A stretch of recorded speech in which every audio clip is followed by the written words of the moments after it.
Hello and welcome. Today we're going to dig into a question that's, well, it's been on people's minds for thousands of years. And to help us out, we're going to look at 5 really incredible metaphors from an ancient Buddhist text. The goal? To get a better handle on the very nature of reality itself. All right, so let's just jump right into it. The big one. Is the world you see, the reality you live in every single day, is it actually real? I mean, this is a question that philosophers have been chewing on forever. Well, there's this incredible ancient text, the Yogacara Bhumi Shastra, and it takes a really unique approach. Instead of giving us some, dry philosophical answer, it gives us 5 powerful metaphors. Think of them like 5 different pairs of glasses that let us see the world in a totally new way. So, let's start our journey. Okay, so our journey starts with what's closest to home, right? The stuff that feels the most solid, the most real to us, our own bodies, and that powerful river of our feelings.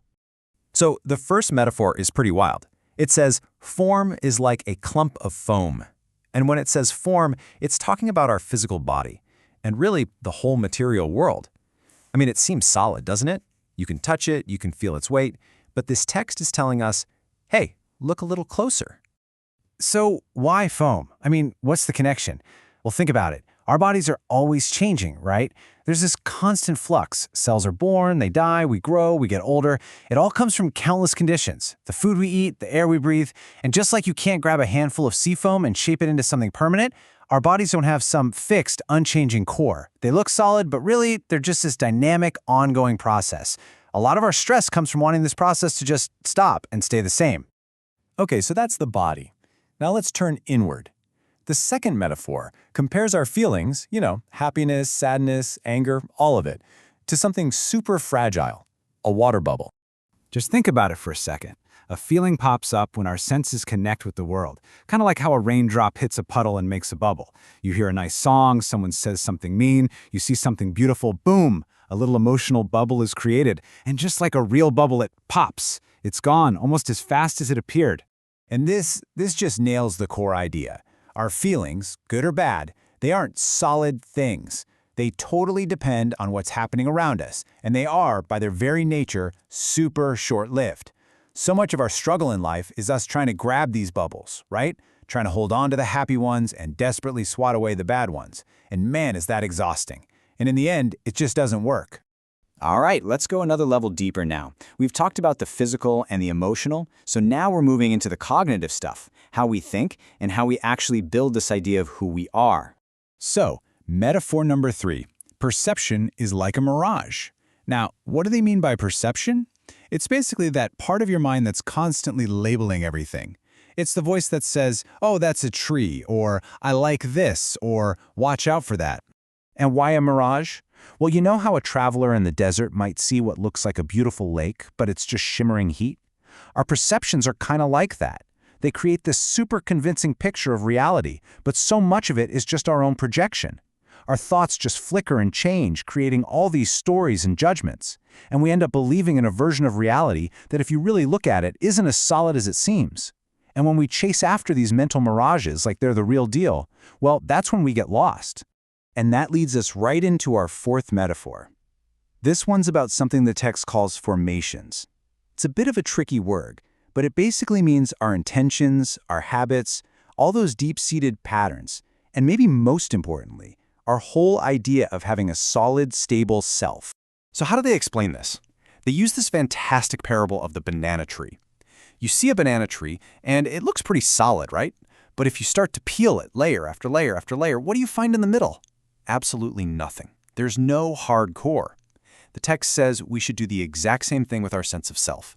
Using wisdom like a sharp knife, if we peel back the layers, our thoughts, our feelings, our memories, we just find more layers. There's no single solid me at the center. And realizing this can be incredibly freeing. That huge weight of having to defend this fixed identity just starts to melt away. Okay, we've covered the body, feelings, thoughts, even the idea of a self. So now we get to the final metaphor, and this is the one that really brings it all home. It's about the nature of consciousness itself. The 5th metaphor asks this really mind-bending question: how is consciousness like a magic trick? And yeah, that's a big one. It's basically saying that consciousness itself, the very awareness you're using to hear my voice right now, is like a master magician. So, who's the magician in this show? Well, according to the text, it's our own mind. It just effortlessly creates this entire world of experience. Everything you see, hear, feel, and even that sense that there's an eye in the middle of it all. It's like a magician pulling an elephant out of a hat. It looks so real, you can see it right there, but it doesn't have any real, solid substance of its own. And that's the ultimate magic trick. That feeling that there's a solid, unchanging me right at the center of this whole whirlwind of experience, that's the grand finale. That's the illusion that makes the whole show seem completely real. Now, I know what you might be thinking. Okay, hold on. If everything's just an illusion, then what's the point of anything? And that is an excellent question.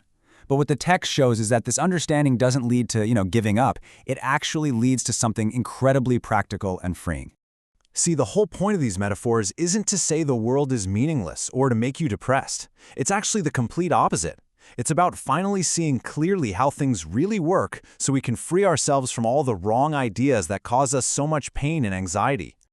Just take a look here. When we're clinging with all our might to these illusions, this idea of a solid self, of feelings that should last forever, well, look where the suffering is. It's right up there with it. The pain comes from trying to grasp things that are, by their very nature, like foam and bubbles and mirages. So what's the antidote? It's wisdom. It's truly getting that everything is temporary, that everything is connected. And when we really see that, our white-knuckle grip just naturally starts to relax. We stop fighting with reality. And when we stop fighting, we suffer a whole lot less. And this is really the main thing to take away from all this. This isn't about rejecting life. It's about being liberated within life. Think about it. When you know you're watching a magic show, you can just sit back and enjoy the incredible performance without being fooled by it. It's the same idea here. Seeing reality for what it is lets us participate in life more fully, maybe even more playfully, and with this amazing sense of freedom. Which leaves us with one last question to think about. If we could really, truly loosen our grip on the foam, the bubbles, the mirages, if we stopped being fooled by the magician, what would we actually see then?